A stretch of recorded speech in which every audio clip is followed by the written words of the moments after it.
slovenska popevka se začela v stilu opatijskih in sanremskih festivalov, to se pravi 3 večeri, 2 izvedbe vsake pesmi, približno 20 pesmi, no potem je za nekaj časa od leta 1965 do 1969 samo v eni izvedbi so predstavljali pesmi in potem, ko se je festival internacionaliziral, od leta 1970 do 1980 sta bili spet 2 izvedbi, ena slovenska, ena s pevci od ene iz republik bivše Jugoslavije in tujih pevcev, tako da je festival se prilagajal,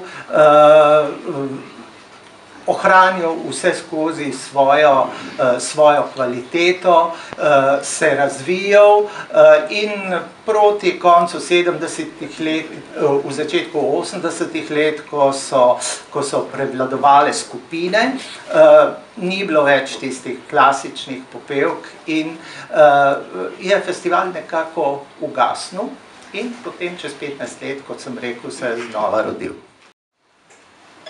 Si je delila 3. nagrado občinstva, žal. Je pa zelo moralna pesem in mislim, da sodi v tale posvečeni prostor. In je ena izmed tistih, ki jih še vedno igram, zato ker lahko igram sam in ima tudi svojo obliko in težo v kantavtorski izvedbi.